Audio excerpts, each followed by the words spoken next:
Hello, everybody. Welcome to today's webinar on counseling with queer people of color. My name is Carlos Hipolito-Delgado. I am the past president of the Association for Multicultural Counseling and Development. I'm very happy that we are co-presenting today's webinar with LGBTQ, and thank you for the collaboration of these great organizations in helping this wonderful webinar get off the ground. As you can tell, we currently have about 34 folks on the line, which leads me to believe that folks are excited about this topic. That is really awesome. Thank you, everybody, for joining us. I'll be serving as your moderator today. I've got a couple of questions for our panelists that I'd like them to respond to. We'll make a little time towards the end of our webinar time for folks to chime in. Should you have any questions as the webinar unfolds, please do use the chat function box down at the bottom, and we'll try to jump in and get those questions answered as well. It is my great pleasure to have this wonderful group of panelists with us. Am I the only one who just lost Carlos?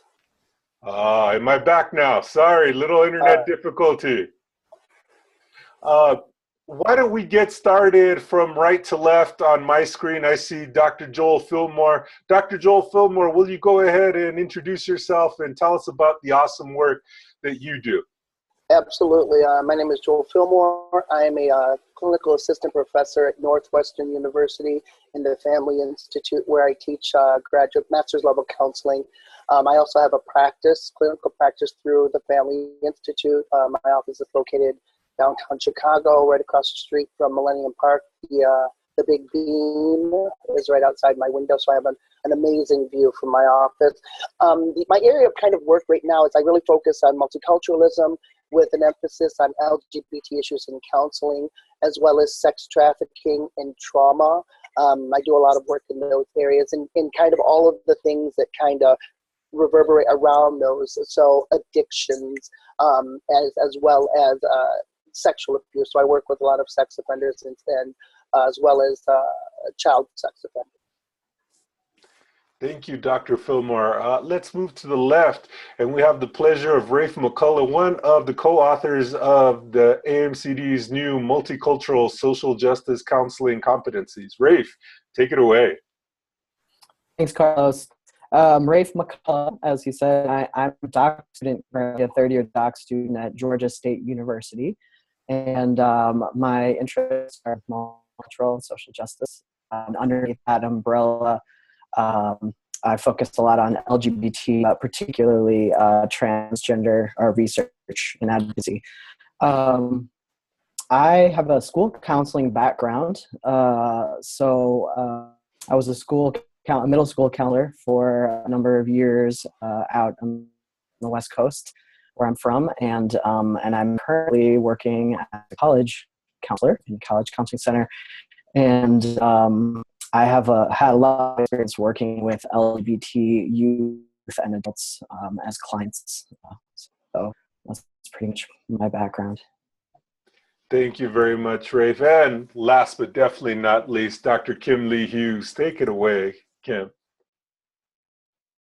But Kim, you have to unmute yourself first.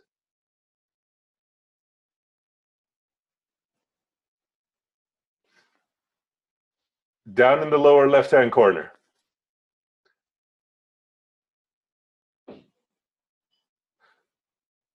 You know what? I might be able to do it for you.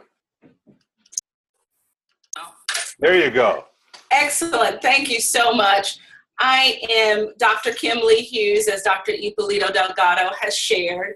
I am an assistant professor at the University of Texas at San Antonio, and a recent graduate from the University of Georgia, where I had the pleasure of working with leaders in our field around issues of advocacy for LGBT youth and adults.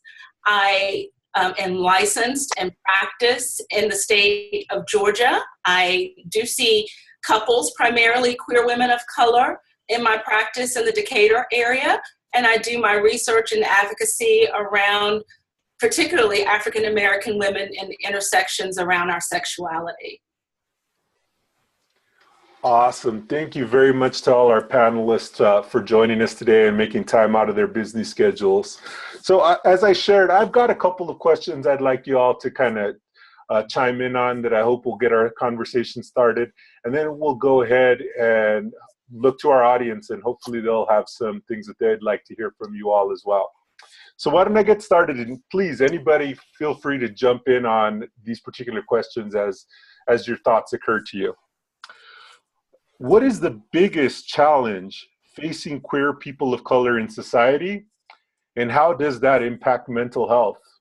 So I'll ask it again. What is the biggest challenge facing queer people of color in society, and how does that impact mental health? Well, since the boys went first, I'll jump in on this one. When we talk about challenges facing the queer community, I would say the biggest challenge is what Purdy Vaughn and IPEC 2008 would have called intersectional invisibility. As a person who is an African-American woman who identifies as queer, I often realize that for some people, those things just don't go together. They don't exist in the larger conversation. And just asserting ourselves as actually being salient beings might be the biggest challenge we face. In particular, for African Americans, there's also issues around spirituality and religion, competence in educational institutions, and in mental health across the board. And I would say that's compounded by the images we see in the media. Almost any time you see a queer woman in a movie, she is, by the end, usually shot or killed, which is an interesting way to think about who we are as people. So even when we do show up, we're generally personified in very negative ways. Yeah, I would say that it's a lot more complex, and I think that Kim did a great job touching on the whole intersectionality piece. There are so many factors involved when working with queer people of color because it becomes an exponential thing. It's not just a one or two thing. So there's the idea, the whole idea or the concept of identity. If you look at the research shows that most queer people of color have to make choices on how they identify, whether they're conscious or unconscious. And so as a gay man of color who's African American, I choose to identify as gay first and then African American second. And the reason for that is kind of multi-layered in that, one, I'm biracial, half white and black, and I grew up in a white community with the white side of my family. And so I don't have a strong identity with the African American community. That being said, when I did choose to live within the black community, I received messages from within the black community that said, well, you're not really black. And so then there's that identity confusion. And so as a person of color who is queer, you have to make a decision on, do I identify with my sexual orientation? Do I identify with my ethnicity? And I think when you're dealing with individuals who are like Kim, African-American women, queer women of color, or African-American males of color, the research shows specifically with queer women of color who are African-American, they tend to identify most closely with their culture simply because if you think about hierarchy and stratification, you have this, men are higher than women, white is higher than black, straight is higher than gay, and so who's on the bottom rung? Well, most often it ends up being queer women of color who are African American. They tend to be the most invisible, and so the challenge then becomes within our own community. How do we create avenues of visibility for the individuals? And I think another issue on top of that is this idea of racism. We don't really talk about it in the queer community, but racism is rampant. And so it's really no different in the gay community than it is in the heterosexual community. And so, being gay is not this all-encompassing umbrella of love and joy. And so one of the things that we do within the queer communities is we're very segregated. If you look at TV, if you look at news, if you look at magazines, what do you see? How do you see the gay community being represented? It's usually by white men. And so if you come to Chicago, you're going to go to Boys Town, which is predominantly white with some races mixed in, but that's all you hear about is Boys Town. Well, guess what? There's a thriving gay Latino community and there's a thriving Black gay community, but you don't hear about those because, again, it's this whole idea of stratification and how do we present, what is and or isn't acceptable within certain demographics. And unfortunately, racism is incredibly rampant in our community. I would echo the same things that Joel and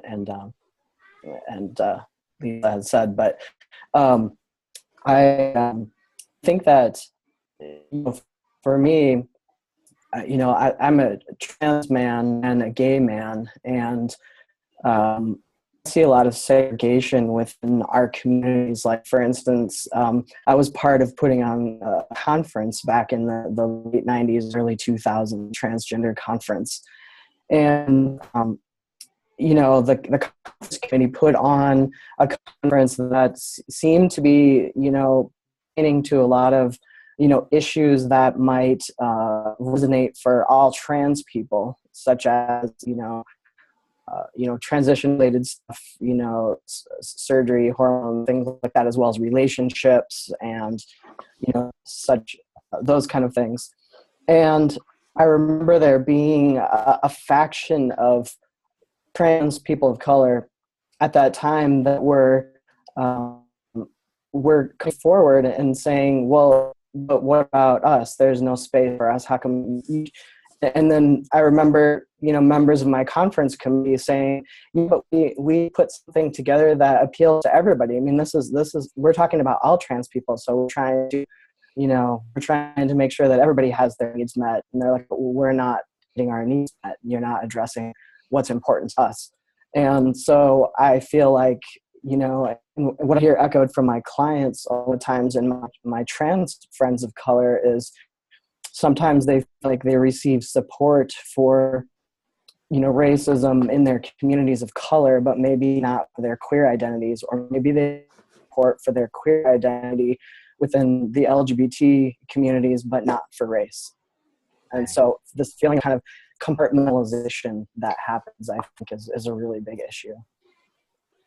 I don't want to leave the question without kind of addressing some of the issues around adultism. I think in the larger community, now that we have marriage equality, there's this idea that we've arrived at some kind of political high point. And the right to marry, of course, is an important value to have.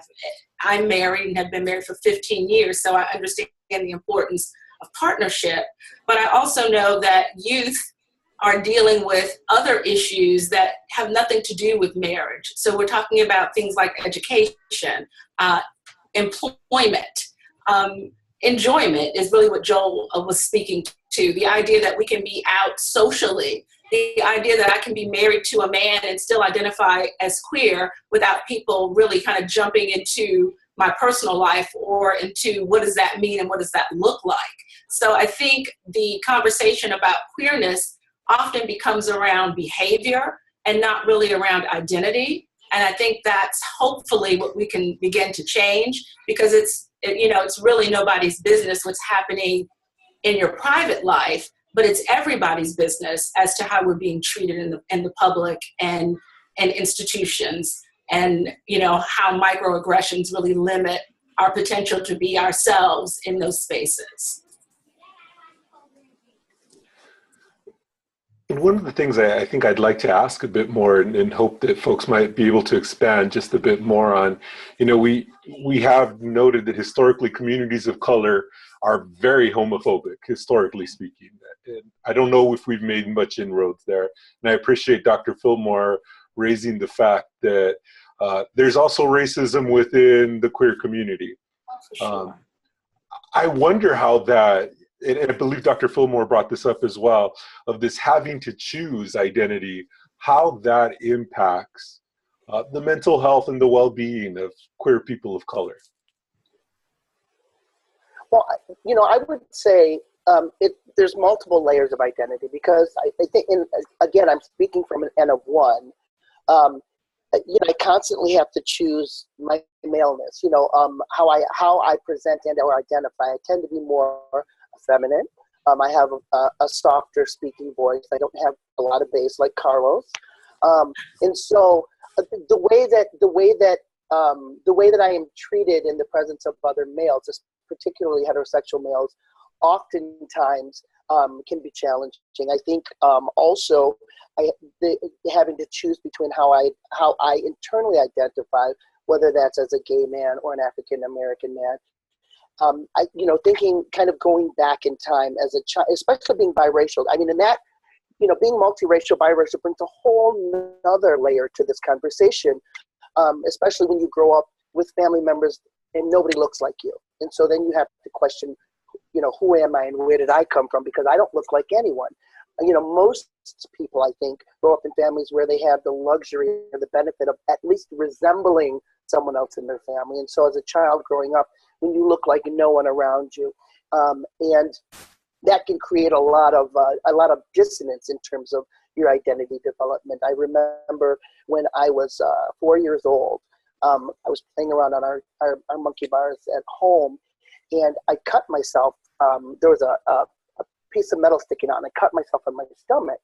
And of course, I was 4 or 5 years old, and so I had a little baby fat. And where the cut was, you could see the fat, and it was white. It was white as snow. And I remember, and my brother, who was 3 years older than me, is white. We have the same parents, but he came out white with gray eyes and a blonde afro. So he presents as white, and he lives as white. And I remember saying to him, Larry, look, I cut down to my white skin. Because as a 4-year-old, the only way I could reconcile the fact that I didn't look like everyone else is at a certain point in time, my brown skin would fall off, and then I would magically be white or something. And so as I grew up realizing that wasn't going to happen, and then 2, having the added stressor of having same-sex attraction, and then at the age of 8 years old, having my grandmother, who's Norwegian, say to me, "Oh, by the way, you're going to go to Chicago and meet your dad," who I didn't even know I had a dad. And then arriving at Chicago and seeing this short, squat, dark-skinned guy with a wide nose going, "Who the hell are you?" And saying, "Well, I'm your dad." And saying, "You can't be my dad because you're black and I'm not black." And so confusing as a child. It took me, I was well into my 30s before I was able to kind of reconcile all of these different identities, fortunately through the benefit of counseling. And I think for a lot of queer people of color, we don't take advantage of counseling because we don't see the different identities as conflicting. We just accept it as a way of being without really kind of delving into who we are, simply because we haven't been taught or raised in an environment that says your identity outside the color of your skin is important. Thank you, Joel. And, one of the things that it kind of reminds me of, having thought about Rogeria and this idea of eliminating discongruences in your life, is it perhaps more adaptive to have to live in that kind of segmented identity? Or, in some way, are we denying our whole selves by not being able to be authentic or self in all of those areas? Yeah, I'm glad you made that point, Carlos, because, we each come from very different backgrounds. And so I think adding narrative to this conversation is rich. I grew up in Washington, D.C., and I went to, communities of African Americans who were affluent and educated and accepting of difference. And so coming from that kind of background, the fact that I've arrived as, the de facto queer spokesperson for Black women is not unheard of, because I grew up with women who were a spokespeople for different intersections, mostly around race, to be fair, because that was the key issue that was happening for them generationally. And I think, the new frontiers might be around intersectionality and kind of finding your component there.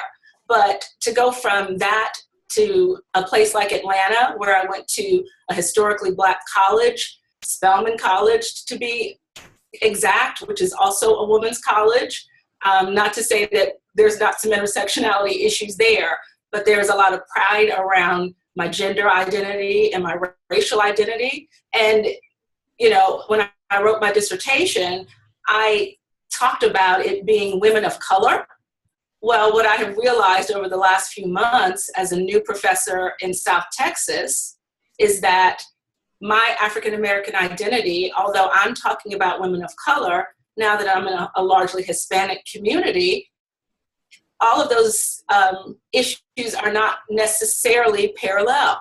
So I'm having to kind of re-examine what am I and who am I in an environment, that's a different region than I would have suspected, right? So in South Texas, I'm still very much a Black woman, but that's not always seen as a benefit, depending on the region that you're in. And then to identify myself as queer on top of that makes it an even more interesting intersection, because then we're talking about religion from a different context as well. So I do think a lot of the issues that we face are also intertwined with where we're facing them and how many allies we have within that particular region to, navigate what might be racism, sexism, etc. So unlike Joel, I always show up as a Black woman. They go hand in hand, and more, my queerness goes right in with those identities. I think, Carlos, to address your point about, what are the mental health repercussions of some of these things.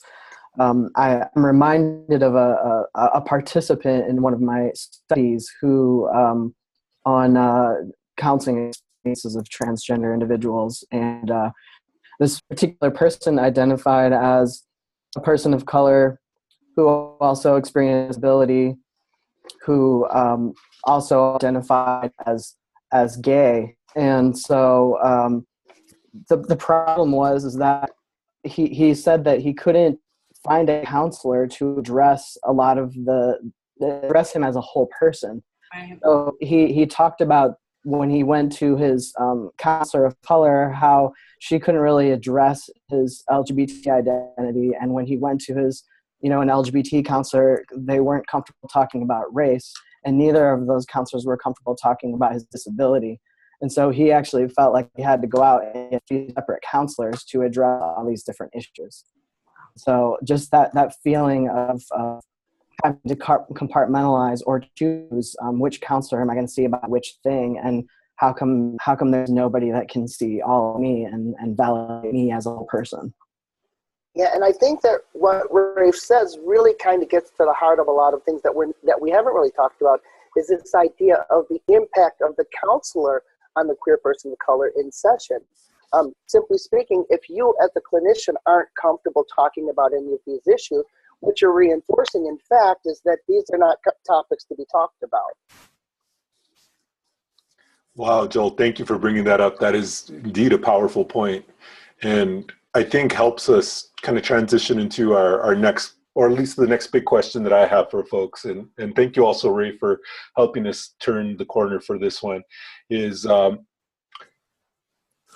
in your practice, what do you see as some of the common presenting issues that queer people of color bring?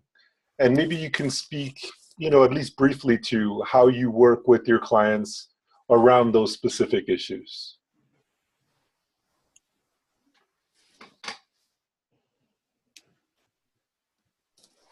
Well, I have been teaching my students in skills, don't always jump into the silence, but that doesn't really work when you're doing a webinar, so I'll go ahead and jump in. In my practice, I have been in private practice since 2008, and I work with couples very specifically, and I have found over the last 3 years, really since 2013, that Black women, primarily, because I have worked with, a cross-section of individuals. But when I went into practice and started saying that I'm open to working around sexuality, the floodgates really opened. And I was pleasantly surprised to see that I could maintain a part-time practice, really just focusing on couples, and about 80% of those couples are queer women. So when they come to see me, they know, number one, that I'm queer friendly, but the issues that they're bringing in, especially with the adults, are not primarily around their sexuality. And that bears out in the literature. I mean, mental health and wellness is not necessarily about an identity that you've already accepted, although there are times when you're coming in because you're not being accepted in the larger, in the larger society. So we may talk about, we may broach those topics early on, but for the most part, my clients are coming to me to deal with things like infidelity in their relationships, blended family issues, because frequently lesbian women have been either with men and had children or have decided to have children through other means. And so we come into relationships and we're an instant family. How do you navigate those issues?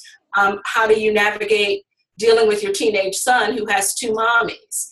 How do you deal with your in-laws and your family's opinion about the fact that, you are with a person of the same sex? And like I said, I really work with women, and we kind of term it as, instead of coming out, you bring in.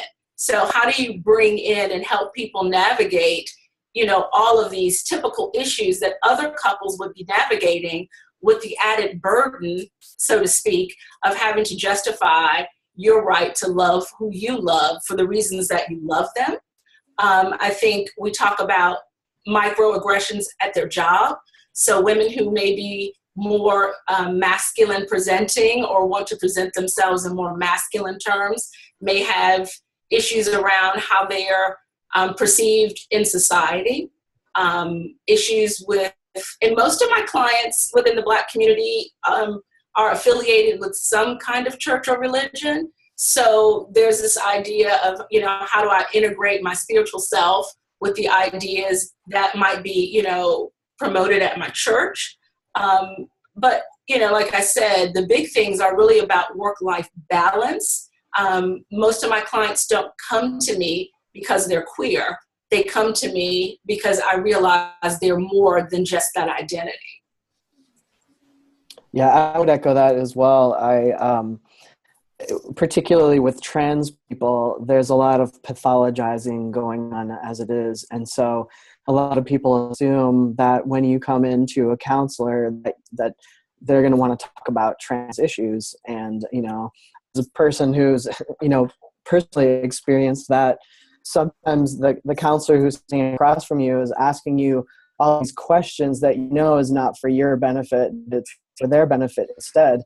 And I feel like, I should be charging them money to see me, to be able to get that information from me, because it clearly wasn't about me. So I think that that's particularly big issue. That also came up in my study, people saying, every time I go to counseling, people want to talk about trans issues, but I'm there because I have depression. And so I think for the practitioner, a counselor, it becomes kind of a little bit of a hard balance, right? Because, okay, they're there for depression, so you don't want to leave the whole identity piece out of it because it's related in some way. And, how it's related, we don't know. But you also don't want to assume that the person coming in is coming in to talk about those particular identities. So it becomes like a really difficult balance, I think. Yeah, I think the challenge comes in when you have to kind of play the devil's advocate, which is oftentimes a role that I take with my clients, because as most of us know, when we're working with clients, they don't come in and just lay everything out for you. And sometimes clients will lie. I mean, let's face it, they come in and say, this is why I'm here. And then you find out 6 sessions in that has nothing to do with why they're actually there. And so part of that is testing. They're testing you to see how comfortable you are, in fact, with who they are. Or sometimes I call it gaming. They're trying to figure you out as a way of self-protection. I think about, I have a 24-year-old trans male client that I see. And when he came specifically to see me because he was dealing with issues related to his status as a trans male. He had moved to Chicago to go to school, graduate school from Michigan, and in his previous school as an undergrad, everyone knew because he transitioned from female to male while he was an undergrad student. And so he was very open and comfortable in Michigan. Here in Chicago, he presents as a very, very attractive young man. And so, and no one knew his status, and he struggled with whether or not he should tell, whether or not that was important to him, like, he's just within himself, like, why do I have to say I'm a trans man? Why can't I just be the man that I am kind of issues? You know, and one of the, working with him, one of the things that eventually came out through the process was that because of his values, his own values, he felt like he was being deceptive by not identifying as a trans man. Part of him wanted to just be male, but he had a value system that was based in his upbringing, whether that's religious or whatnot, that said, to be fully accepting of himself, I have to be able to share who I am. Eventually, he got to a place where he felt comfortable sharing, and with his first with his classmates, and then with a young lady that he was enamored with. And it was really amazing to watch this complete transition of this young man who was shy and timid. He just blossomed literally overnight when he made the conscious decision for himself that he was going to live based on his values. And that was really interesting to me. It had nothing to do with what society said. It was all about his own personal values and how he was living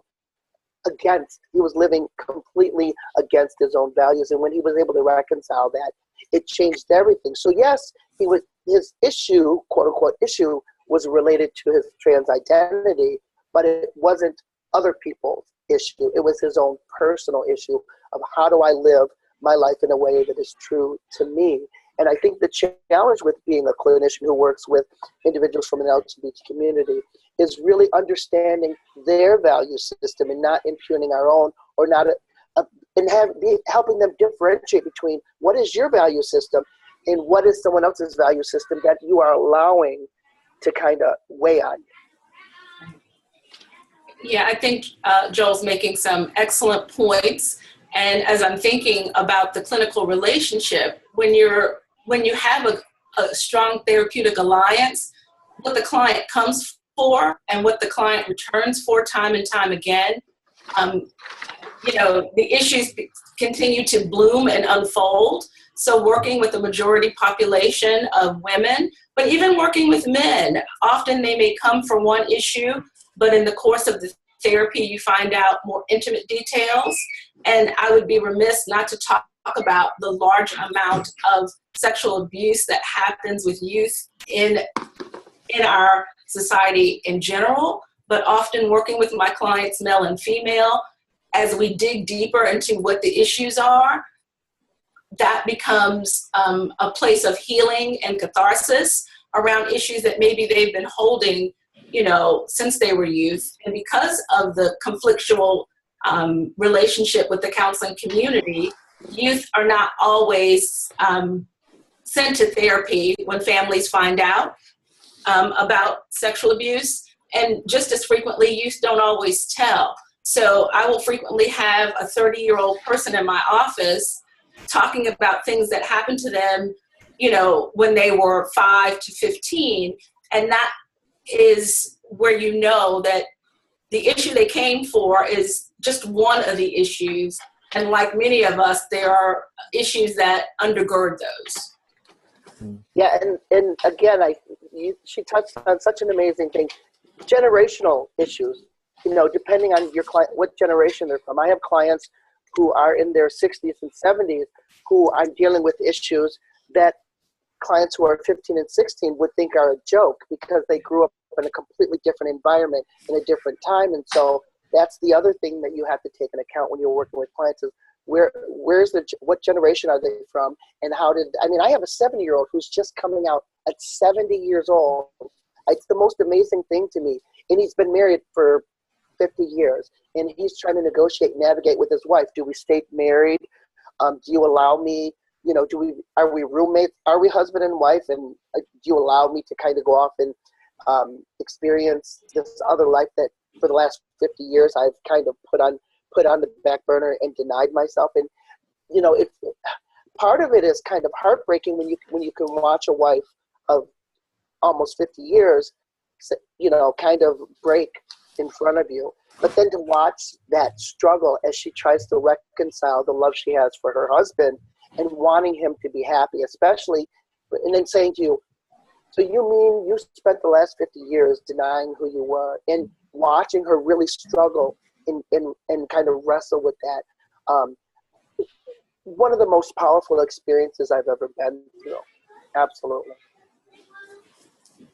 Yeah, and I mean, some of the common issues I see are kind of along the lines of what we've talked about, but clients not being able to be their whole self anywhere, and also feeling responsible as the only, whatever their identity are, person on campus or wherever they're at in their job, feeling responsible. Like if they say something at, or somebody comments on something that they say, are they giving their group a bad name, or are they, that just that feeling of responsibility for everything, I think is really big. And I think it's also important to, in terms of identity, since we don't know always what is salient for the client and what they're bringing in and they're there for, being willing to talk about identities and bring it up. Don't leave it for the client to bring up.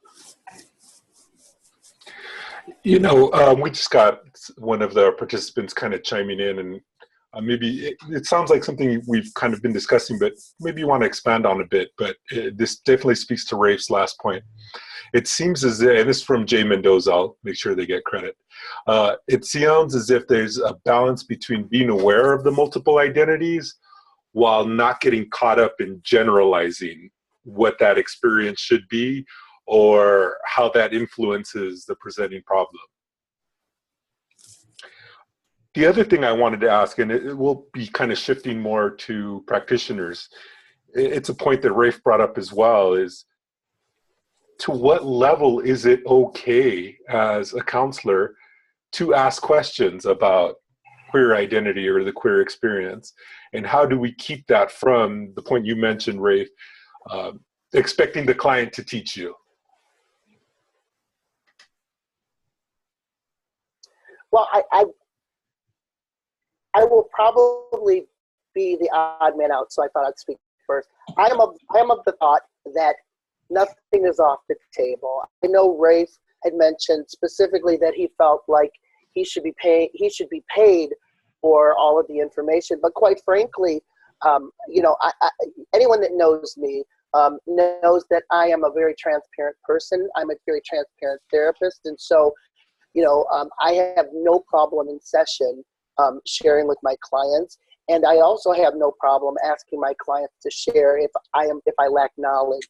And so I personally think that, and again, I think it's gonna differ from clinician to clinician, that if I don't understand something, I would rather ask Rafe as my client to give me their experience of N with an N of 1 than open a textbook, which is probably not going to be as representative of the true experience. I mean, case in point, each and every one of us have gone through a master's program, and we've all learned about different theories and techniques and reflective listening and so on and so forth. And then when we get in the session, things are very rarely as cut and dry and paint by numbers as we were taught.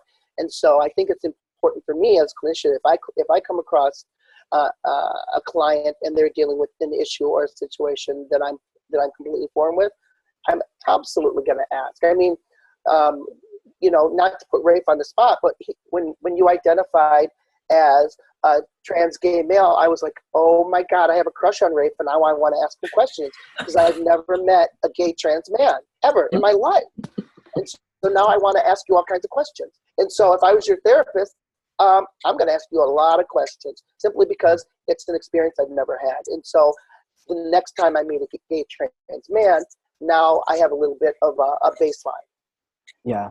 And I think, what Joel, you're talking about is as asking questions for the client's benefit, because you understanding their experience is really in service to the client. Where the kind of questions that I'm talking about is stuff that you could look up in a book, about like details about, at that time, the Harry Benjamin standards were the standards of care for trans people, and kind of little nuts and bolts about stuff like that I felt like I was educating the counselor, and it wasn't for my benefit, it was for their benefit. So I think that's probably the key there is in service to whom are the questions. Yeah, I think that's a great place to maybe come into the conversation, gentlemen, because I think there's a balance between curiosity and mastery of our craft. And so we have to take some onus to be multiculturally trained. And I mean, we can do that through organizations like AMCD, like watching webinars on the topic. So I think there are sources for counselors to educate ourselves, but in the session with the client, to be open and curious and to be a radical listener. I think, when you're talking about people of color, we're talking about high context. And so, and I'm going to be a little bit colloquial right here, but I'm a relational cultural theorist, so I'm psychodynamic. And all of my clients, we do a genogram, and I explain to them, I know you're coming for X, Y, or Z, but I kind of need to know something about your mama and them, quote unquote, before we can really delve into maybe what's happening in the here and now. And so I do feel like being high context, that you have to reveal things about yourself. And in that turn, it becomes an open conversation where curiosity and questioning is allowed from both sides, and not just you as the counselor kind of commanding and digging into the personal lives of your client without having a strong alliance or having coming to the table with your own sense of training and understanding that you've invested in the population before you worked with your first client on some of their deeper issues. Yeah, and I think there's a difference between saying, can you tell me a little bit about your experience sharing your identity as a trans man with your coworkers? That's very different than saying, can you tell me how you found a shirt that fit your body type? I think that was asked that question, actually.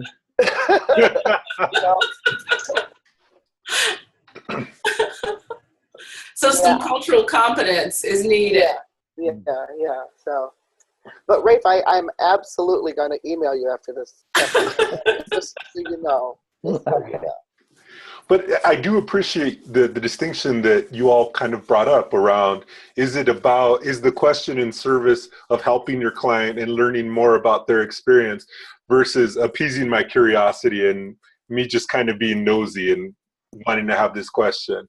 And, Melanie just chimed in that it's a different thing not to know terminology, not to know standards of care, and to try to find that through the client.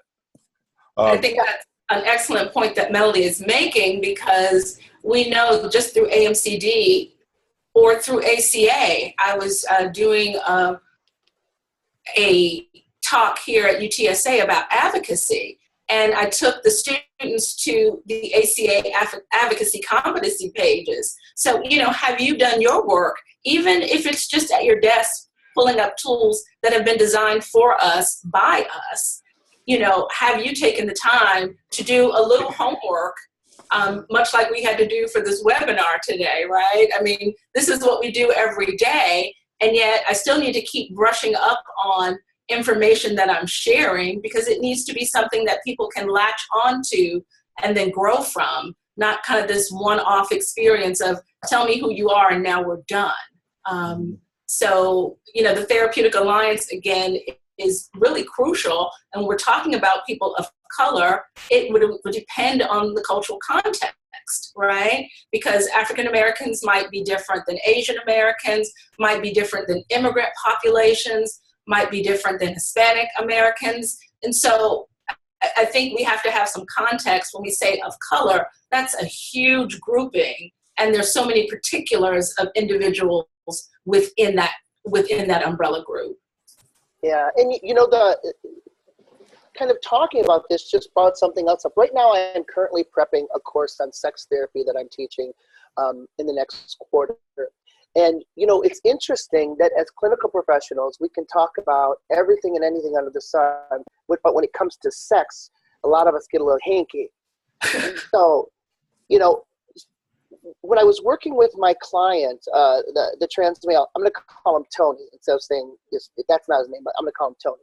So when I was working with Tony, one of the things that came up during our time together, which as I'm thinking about it, I wonder how many of you would be able to broach this conversation, was the idea of sex and sexual activity. So Tony is a very healthy 24-year-old male. And he's very, very good looking. Any heterosexual woman or gay man that saw Tony would have had a crush on him. That's how attractive this young man was. And I said to Tony, who was very uncomfortable with his biological genitalia. He'd had top surgery, but he was pre-op on the bottom. And as we're in session, we're talking about the fact that even though he's 24, he's acting out sexually like a teenage boy, because he's now in this new body, and he's getting all of this attention from women. That's very, very flattering for him. And I said, so you're kind of being a man whore with these women, Tony. And he's like, yeah, but it only goes so far. And I said, what do you mean? He's like, well, I never take off my boxers. And I said, well, why is that? And he says, well, because I'm not comfortable with my genitalia down there. And so we had to have a conversation about, one, what does sex look like for him? And two, if he's not comfortable with his body, is it right for him to engage in sexual activity until he gets to a place where he is comfortable? Because one of the things we talked about was the idea that he was okay giving pleasure to his partner, but he did not want his partner giving pleasure to him because he wasn't okay even if the partner was okay with the genitalia. And so we talked about, well, is that selfish? Is that right? If you're not comfortable, why are you moving into a level of activity that that has certain boundaries on it? And so we had to have these different conversations. And now from the outside, that might just seem like a creepy old man asking a young boy about his sexual activity, but it really was about addressing his inhibitions for himself. And one of the really cool things that came out of that conversation was he had to really look at himself as a whole and say, if I'm not okay, should I be engaging in this behavior at this point in time? And what does that look like? Because he was challenged by the notion that his girlfriend or the women that he was engaging in behavior with, if they wanted to engage in play with his female genitalia, then does that make them lesbian? And how does he feel about that? It was a really powerful conversation. But how many of us could or would be able to have that conversation? Because most of us aren't comfortable talking about heterosexual sex. So I entered into the identity of being a queer person by focusing on just calling myself a sexual therapist right out of my master's program. And I find it interesting that as a society, we act as if sex is like a higher order, function. Like if you use Maslow's hierarchy of needs, sex is right there with air and water. And it's not this elevated context of, contributing to society, for instance. So I do think as a general norm, we're pretty puritanical around the conversation of sex. And that was one of the things that maybe we spoke about earlier, because when we talk about, then labels, people are kind of jumping into your bedroom in some way, and not clinicians, but as a society. So, for me, working with women, and especially younger women, because I have young adult children, I know even though I'm open to the conversation, there are times when I'm thinking, oh, honey, you're 24, right? And so I have certain assumptions. When we're talking about queerness too, we haven't really talked about what is it like for someone who's asexual and queer, right? And so there are all of these ways that we show up sexually, but as a larger grouping, as a culture, you know, the American culture tends to be pretty, sex and conversations around sex are pretty taboo, while you can turn on any television program, open any magazine, and there's a hypersexualization. So there are tons and tons of mixed messages that our clients receive. And I think that as clinicians, when we are, you know, in our, you know, kind of in a relationship that's working, those issues need to come up. My clients need to be comfortable talking to me about sex and sexuality. And because I work with couples, you know, we talk about like what's happening in your sex life as a wellness measure, not necessarily as a, you know, simply a curiosity. Yeah, and I think, Kim, also, if you think about how specifically, I'm going to talk about gay male sexuality is portrayed. It's very much portrayed as hypersexual. Right. You know, whenever you see advertisements for anything to do with the gay male population, it's hypersexual. Guys in thongs, you know, come to the dance party, the white party, the blackout party, and it's all around this idea of sex, drugs, in you know, disco or whatever. And so the idea that a person could be queer and have a very normal and healthy sex life is almost foreign on some level. Mm-hmm. Since we've kind of started this conversation down the line of training and particularly practitioners, I'd like to jump to the next question, which is, are there any types of training that you might recommend for counselors or counselors in training who would like to be service providers to queer people of color? I'm sorry, can you repeat the question, Carlos? So one more time, what might be some training that you would recommend for counselors or counselors in training who would like to be allies and provide services to queer people of color? Are there books? Are there other webinars? Are there courses that you all are familiar with? There's some really great competencies. Mm-hmm. Yeah, I think the challenge to that question really has to do with, if you look, there isn't a lot, as a matter of fact, there's very little research on clinical practices with LGBT populations. One of the things that I would strongly suggest for anyone who's interested in increasing their knowledge is, first and foremost, check out the National LGBT website. By the way, I failed to mention I was just recently nominated for president-elect, so, you know, we'll see. We're waiting to find out how that turns out. But on the LGBT website, we provide a lot of great literature for learning about working with this population. Also, depending on where you live, your state may have a state-level brand of LGBT. I know here in Illinois, we have the Illinois Association for LGBT Issues and Counseling. I started it actually 4 years ago, right after I finished my master's degree and was working my doctorate, and I'm the current president of it. One of the things that we do for our members is we do webinars as well as workshops, and we do 4 CEs, and then we do a monthly dinner. It's called Dinner and CEs, where all of our members come together, and we have a buffet-style dinner, and then we have somebody who does a special training topic that's either based in it's a clinical training or a supervision training, which is a requirement for licensure here in the state of Illinois. So depending on what state you're in, you can look on the LGBT website, and you may in fact have a state-level organization that in fact does provide specialized training for clinicians to their membership. Yeah, I will piggyback on the gentleman. I mean, I think that one of the ways that the word is spreading is through mentorship, right? So more and more there is literature. I just wrote a dissertation thanks to the ultimate Dr. Singh. It was a manuscript style dissertation. So I would say that since 2008, when intersectionality really was becoming a larger conversation. You see more and more in the literature about these topics, but it may not be your mainstream journals. So you may have to do a little bit more searching for the kinds of topics that we want. There are more and more multicultural and intersectional social justice-based books that are coming out. But the publication process is slow and the need is immediate.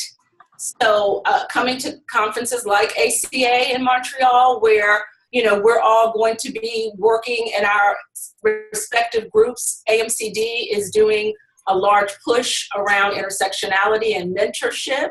So, I know everybody can't make it to Montreal, but perhaps you can make it to SACES in Louisiana or to a more regional conference to get some more of this zestful conversation and be aligned with people who are already really working in the field and who are publishing in the field. So I agree, there may not be a lot that exists today, but there's more that exists today than existed when I was a master's student. And I think there'll be more to come if we continue to be intentional about publishing the work and our ideas. Yeah, I also agree. I think there's definitely a dearth of information and good stuff out there within the counseling field. Unfortunately, there's really good stuff, and yet there's still a big gap in what we still need to have. And, and I even, with regard to trans issues, since that's, a very personal issue for me, sometimes I walk into LGBT space within the counseling field in some workshop or something like that, and we're talking about all of our experience, but none of the experience describes my experience, but we're calling it everybody's experience. So we have a little way to go on stuff like that, and I think that for people that are interested in having these conversations, we definitely need to have more of that, but sometimes you need to go outside a little bit. And I think a place where if you're interested in, advocacy and activism, I know the National LGBTQ Task Force puts on a conference, Creating Change, that a lot of folks go to, as well as their annual Gender Odyssey conference out on the West Coast every year. So there's a lot of ways to, my hope is that people will go do some of these things and get involved with some other stuff too, and then bring that back into the field of counseling so that we can have more conversations around it, because I think we need a little bit more energy behind some of that stuff. So, and I would like to add, my dissertation was on counseling competence with LGBT clients, and so looking at factors that enhance that or impact it. And I looked specifically at education as one variable, clinical experience as another variable, and then affirmative relationships as the third variable. And what I found in my dissertation is that education had no significant impact. Clinical experience had a significant impact, as well as affirmative relationships. So what that tells me is this: we live in a time where the general population has a good basic foundation of LGBT individuals. Like I call it LGBT 101. Gay people exist, and so people have a very basic understanding. It's those higher level functions within the gay community that we lack understanding of. But what enhances it and what increases it is, one, actually working with clients who are LGBT, and two, having personal affirming relationships with someone who identifies as LGBT. Those are the two factors in my research that I found that had the most impact on a clinician's competency. And so if you don't have anyone in your life who identifies that you have a close personal relationship with, you're limiting your ability to increase your competency. And if you don't work with them, you limit your ability. Basically, experience is the best teacher. I wonder, though, if there needs to be some caution around that. I think, and I wonder if it's possible for someone to think they are more of an ally and more capable of working with queer people of color than they actually are. And so my question is, how does one know that they are able or capable or competent, let's say competent, to work with queer folks of color? Well, again, I think I'm probably going to be of a different opinion than maybe Rafe or Kimberly, but as a counselor educator, I train my students to be competent clinicians. And if you can work with a client who is suffering from depression or anxiety or a schizoaffective disorder or any of the other issues that we teach our clients or students to deal with, and suddenly, because I sleep with the man, you have no clue what to do with me, then you should not be a clinician, period. And so my sexual orientation should not diminish your ability to work with me. You may lack some knowledge in terms of specificity, but I don't think it fundamentally changes a well-trained clinician's ability to work with the client on their issues. Again, like I said, there are things that, specifically when Rafe mentioned that I'm clueless, and I'm like, wow, there's a gap in my knowledge, but it wouldn't stop me from being able to provide a competent service, I think, to Rafe. Now, the difference is, I think the word affirming, what does that word mean? Well, affirming doesn't mean I know gay people and I think they're disgusting. That would be the opposite of affirming. Affirming is, I believe that the gay, lesbian, bisexual, transgender lifestyle is as valid as a heterosexual one. If that is truly who you are, if that is truly your belief system, then you are obviously an ally. That's how you know if you're an ally. If you're disgusted by me or by another LGBT individual's sex life, that would seem to suggest that maybe you're not an ally. That's a hard question to answer, Carlos. I mean, just like I know who's competent. Know that any kind of entry-level counseling class that I've taught, whether it's school counseling or mental health counseling, students have been surprised by, my saying, you have to bring it up. Don't make the client bring it up. You be willing to put that out on the table, because by you not bringing it up, you're basically sending them the sign that it's not okay to talk about that here, or it probably isn't okay to talk about that here. And with issues of sexuality and LGBT, there's a lot of stigma. People have obviously have made you feel, if you're an LGBT person, that there's something wrong with you or that you're pathologized in some way. There's already shame and stigma around that, so it's really hard for you to bring that up. And it's like I had a student one time that I was supervising who was really uncomfortable working with LGBT issues, and when he sort of finally came around to thinking about, okay, if I can do this, he said, well, how do I know what to say when they come to my office? And I said, well, you don't really have to worry about that, because they're probably not going to come to your office. Because if you don't have cultural artifacts, at the very, basic level, you don't have cultural artifacts or a safe zone sign or something or other, or you're saying something or you're inviting the conversation and you're bringing it up, you're probably not ready to have those conversations, but you're also sending a signal to your clients that it's not okay to talk about that here, or it's not safe, or you're not going to understand me if I come here and bring that to you. And so I think, at a base level, we have to be comfortable talking about race, talking about sexuality, talking about LGBT issues, and that's kind of baseline, and that takes some time. Yeah, it kind of jumping on the conversation, I think beyond a clinical approach to helping, we have to be advocates for populations that we want to serve. So I think, within high context cultures, whether it's around race or sexual identity or other marginalized intersections, I think people find you because they see you doing the work.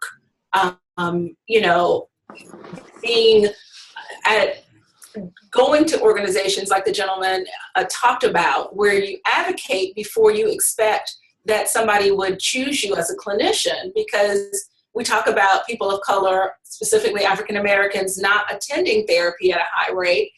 But I think a piece of that is, how many African American clinicians are we graduating from our master's program, from our doctoral programs? How many times are we, at the GSA Summit doing guest workshops or speaking out on behalf of queer youth? So I think people kind of look at your patterns of behavior as a signifier that you're a safe place to be. So beyond just kind of training yourself and doing like the educational thing, and I'm a new professor, I'm an egghead, right? So I'm all about reading the literature.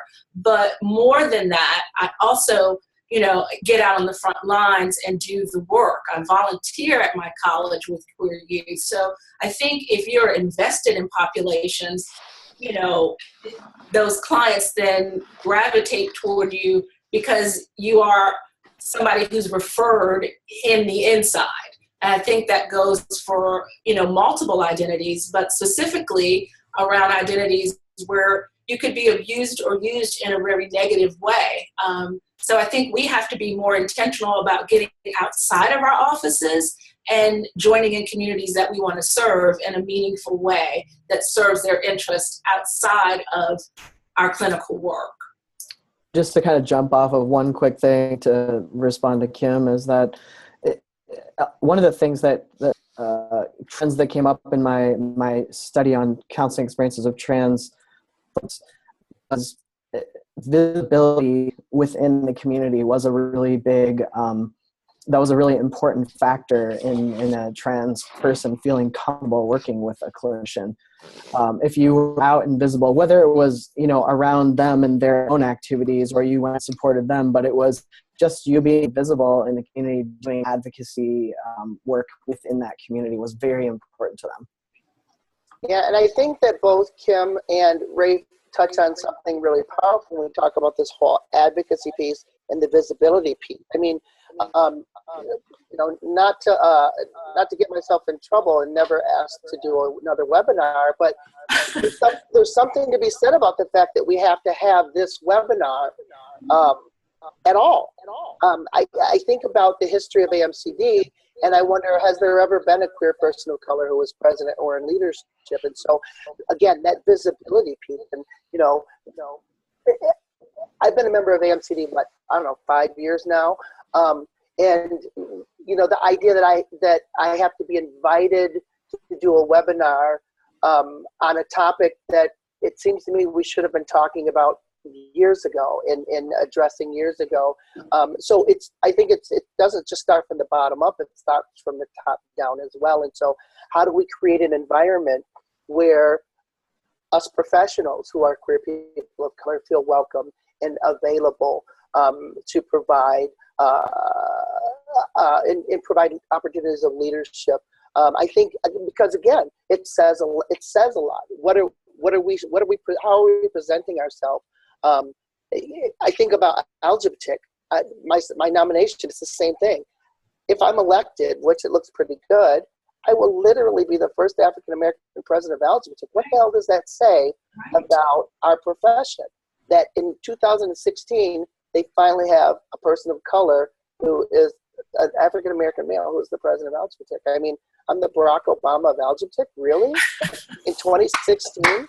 And so, I mean, there's so many, there's layers of issues here. And we have to be willing, I think, as professionals to be able to kind of set our ego aside and not take things personally and be able to have a very open, honest conversation. Because if we can't do it as the professionals, how in the world do we expect our clients to do it? I love it, Joel. I love that you're speaking truth out there.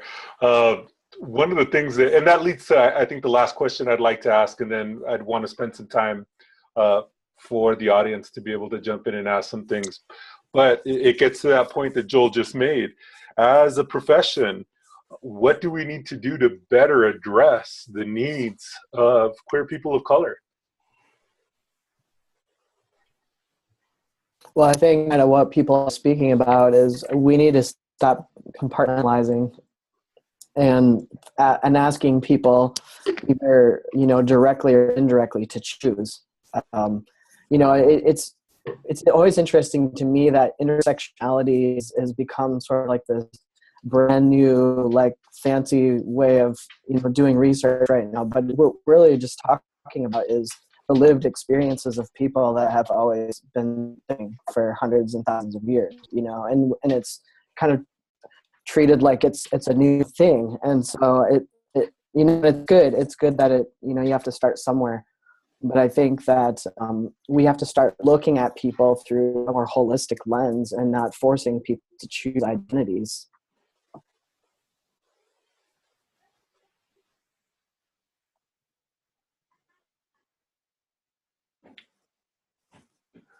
So I agree.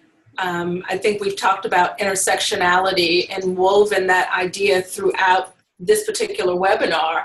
And, you know, I've spoken with each of the panelists in individual senses. And so when we talk about, you know, an organization like ACA, it's designed with divisions, right? And you pay for each division that you're a member of. And each division speaks to, you know, a certain part of your identity, whether it be, you know, your social justice identity versus your, you know, your queer identity versus your race, ethnicity. And so I think, you know, as a structure, we are, you know, needing to support different intersections, but how do you bring it all together?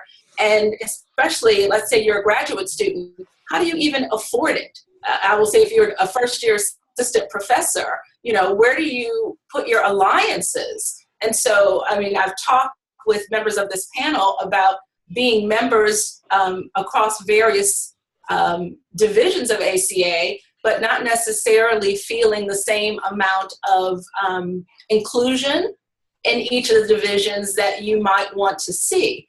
As a queer Black woman, I often am, you know, amazed that I don't know other women that necessarily identify as queer, but you know, the research shows that women are sexually fluid. So just because I don't identify around my, you know, sexuality doesn't mean that I don't have those experiences to bear.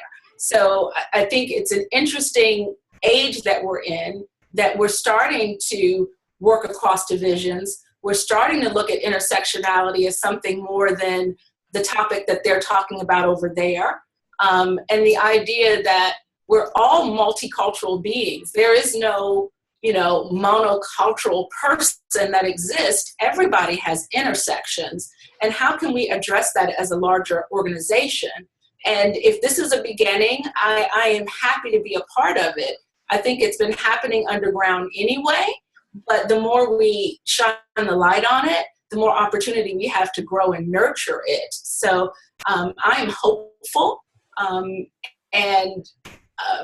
and I feel like, you know, it's that kind of thing. If you're not part of the solution, then you're part of the problem. So I'm hoping that what we're doing here is a part of the solution.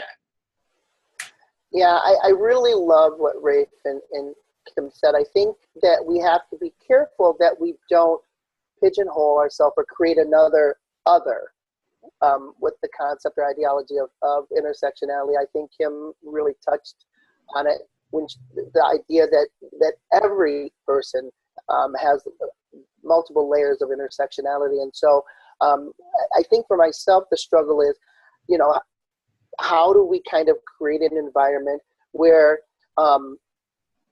we can celebrate our differences, but our differences then don't kind of create, as Rafe said, kind of create these boxes that we all have to kind of fit in. I think for myself, one of the things that really I really struggle with as a clinician as well as a counselor educator is how do I present myself in a way? How do I live my lived experience in a way where people are focused on who I am and what I bring to the table, as opposed to what they see or how I present, because sometimes, I come from the streets, sometimes I can get a little good. And so can you hear the message, or are you distracted from the message because of the packaging or because of maybe the vernacular? I think also just another thing that always comes up for me around all of it is my hope is that when we work with counselors and training, that we're not training people to better talk about multicultural issues. We're training them to actually understand and be able to connect with it and do something. What is social justice? It's great if you can talk about it and write about it and do all these fancy things with it, but what are you doing about it? And so like my fear is always, even in myself and my own teaching, I'm afraid that I'm going to teach people how to speak the language, but not how to do the work. Yeah, I think it's the difference between having it in your head and having it in your heart. Right. Mm-hmm. And having it affirmed in the profession. So, I mean, I think you can have a passion for things, but still not be acknowledged within a professional context by your peers and your colleagues.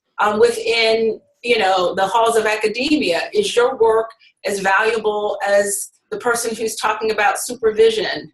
So I think it is also making issues of identity palatable across difference, which is not always easy when you're, talking about or representing the other.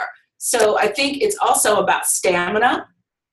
It's about having some personal relationships. So, coming to a place like ACA, it's kind of like going to the well for me. I have to fill up my cup because I realize when I go back out into the world, I might not get that kind of connection. I seek it, but it's not always available. So I think clinician health, wellness, and support becomes as significant when we're talking about doing counseling with marginalized populations. Like, how well are we taking care of ourselves and how well are we being supported? Thank you, all of you. Those are some fabulous points.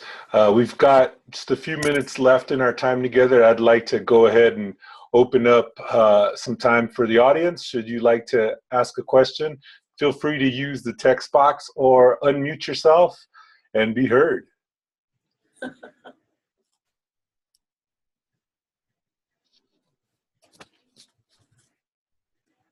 We left them speechless. Hello. Hello. Hi. I'm a new student, and this is my first seminar. So I'm wondering, so what I'm getting the idea that that it's not okay to put labels on people? Like, is that not what we want to do as a counselor? I just want to have the clear message. I was a little confused about that. So I'm going to just jump in on this one because we're calling this seminar Queer People of Color, right? Right. And you are a student. So when you're talking about queer theory, that's what queer theory is all about. It's not labeling, right? So it's not necessarily not identifying or having pride about your identities. I think clients are perfectly willing to call themselves by different terminology. And I will be honest, although I identify as queer, most of my African-American female clients, unless they're under 25, don't know what queer is. They don't get the concept of queer. But we're, yes, be proud of the names that you call yourself as a client.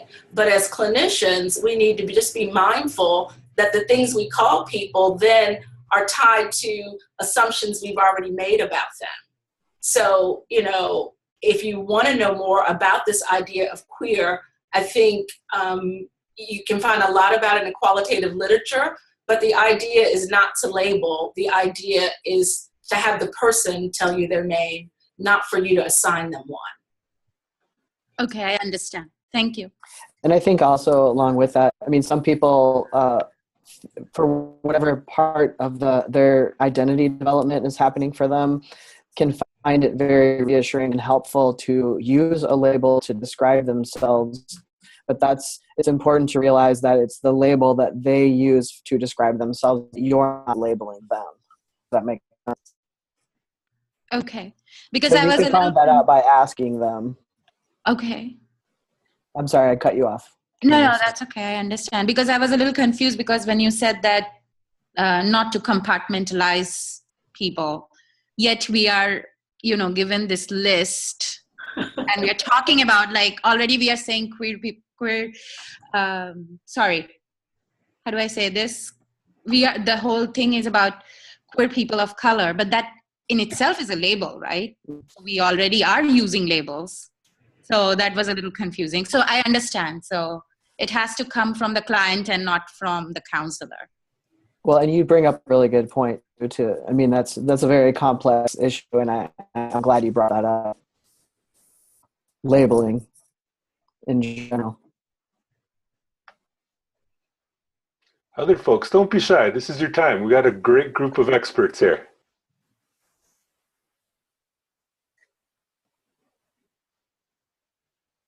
While we're having this law, I want to just kind of put a little plug in for, especially for private practitioners, even your clinical forms can signify whether you are an open and safe place, right? If your form just has two choices, male or female, married or not married, and so we have a tendency to dichotomize identities. So kind of, being less certain and having maybe something like gender in a line as opposed to choices.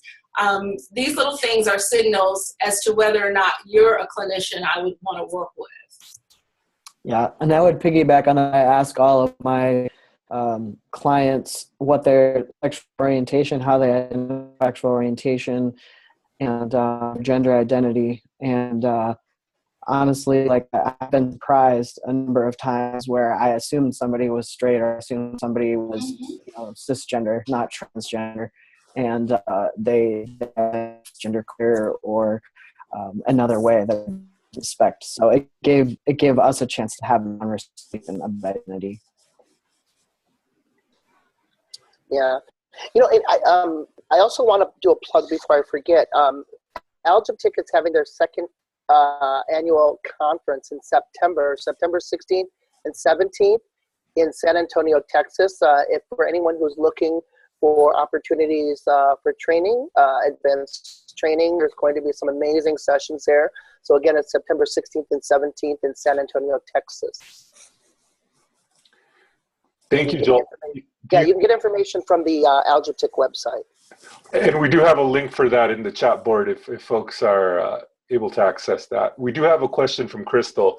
Rafe brought up this idea of kind of symbolizing your support for the LGBTQ community. What might be some artifacts or some ways that you can go ahead and demonstrating that indeed you are a safe space beyond the safe zone sticker? You have to paint your whole office in one big rainbow color. All of it.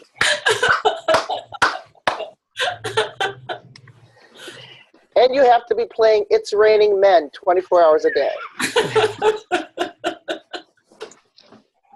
Yeah, but I mean, there are lots of ways to do that. Depending on what your office style is, you can put a picture of, a famous person or author, actor, you can add in your office. You can have a rainbow sticker. You can have, a sign that says, racist, homophobic, whatever remarks won't be tolerated here. If you work in a school, maybe, there's a lot of ways that you can demonstrate that. What other ideas do you guys have? So in my office, because I'm a private practice and I work across difference, I have a rainbow. It's a tree. It's a kind of a rainbow tree. So if you know it's a rainbow, if you identify with that, it's great. If you don't, it's a beautiful tree that's colorful. I have that Matisse portrait of the blue woman who's all in pieces. I think if you work with youth, and you do play therapy, you have things like different color dolls, or you have animals that represent families, or you can use models even with adults. I think you can have certain books on your shelves that your clients can view and see. So I think there are a number of ways to be subtle, because what research has also shown is just having a sticker doesn't make you competent, right? So we don't want you to just be placing artifacts without doing the work that goes with them. But I think you can create more inviting zones if you don't focus so much on just one context. Yeah, and also know that if you do choose to place an artifact, the assumption from your client is that sometimes it's safe to have a conversation there. So it's important when you're choosing, like, just to piggyback on what Kim said, that you are comfortable having those conversations, or you might invite a client to have them and then not be ready for that. So we got a couple more questions, and then I think we're kind of at our time. Megan asks if she's wondering if the panelists had any thoughts on the recent JCD special issue on value-based conflicts in therapy. Specifically, many of the authors propose the use of ethical bracketing in the event a therapist has a different value than the client. So homophobic, heterosexist belief. Is this a practice that you believe is actually effective? She says, I don't know about you, but I can generally tell when a person doesn't dig me, no matter how hard they're trying to feel it. That said, other alternative is referral, which I don't feel okay with either. What are your thoughts? This is a good one. I'm a qualitative researcher, and I understand the idea of bracketing, but I'm more so into bridling, right? Because everywhere I go, there I am. My clients are aware through my facial expressions, through the questions I ask, through my body language, about where my comfort zones are. So I have not read the issue. I've been busy designing classes as a first-year professor and having some issues around just kind of maintaining that lane. So I don't want to disagree with things I haven't really done the reading about. But the idea that we can kind of hide ourselves from our clients, I think, is a piece of what you're kind of getting to. And I tend to agree with you that more training in our programs, more continuing education, more involvement is the solution, more so than trying to segment parts of your identity.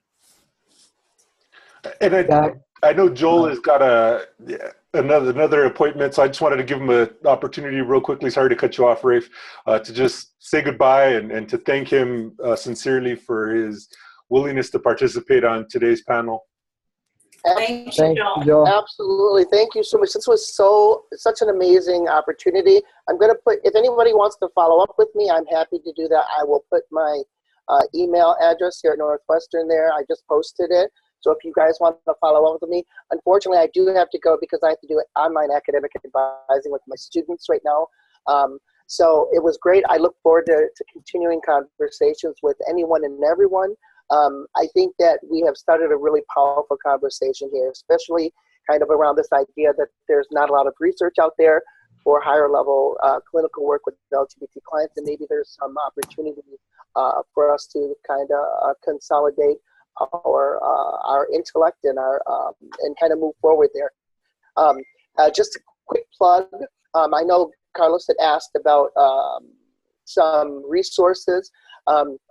The Counselor's Handbook has a great chapter that I wrote on counseling queer men of color, as well as Michael Kosett has a book out through, I think it's through Rutledge, and there's a chapter in there that I wrote as well, working with queer men and boys of color.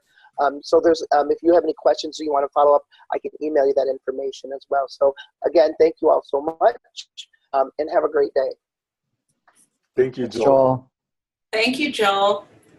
Fortunately for Megan, she asked the question at the last minute. I think we could spend a whole other webinar talking about the idea of ethical bracketing and working with clients, because I agree with Kim. I think clients know when you're not okay with something. They know, and that presents a difficult dilemma. So I wish we could talk more about that. So, you know, as a person who's a member of AMCD who who worked to do a lot of the administration portion of pulling this fantastic panel together, I'm willing to also take the onus and responsibility of releasing a list of resources that we could also post. Each of us are writing and publishing around these topics, several book chapters, etc. So, I mean, I think there's a wealth of opportunity to capitalize just on the 4 members of this panel and the works that we either have used in our own research or that we've co-authored in some capacity. And I personally would like to encourage our panelists, even though I recognize there's a doctoral student and 2 assistant professors, to consider a special issue on this topic and extending some of this conversation. I see some folks in the audience that I think could also be some excellent contributors to such a piece. But I would really like to encourage you all to think about something along those lines. Now, I'm very sorry that we've come to that point that we're kind of out of time, but I would like to, again, thank you everybody for attending. This is by far the best attended AMCD webinar, which definitely speaks to its importance. And I'd like to thank all of our presenters and specifically Kim for your help in organizing this. Rafe, thank you very much for taking time to be with us. Can I give you the last word before we sign off? Kim. I would say my email address is on the promotional flyer. I would welcome the conversation to continue, and please let me know how I can support your growth and your advocacy. Yes, I'm giving out my contact information to everybody as well. I'm happy to continue the conversation with anybody who wants to have it. This is just, I'm more excited about talking about it, so. Thank you again to everybody. Thank you for LGBTQ for co-sponsoring this wonderful webinar, and thank you to Katharina Chang, our AMCD president, for her vision in organizing this webinar as well.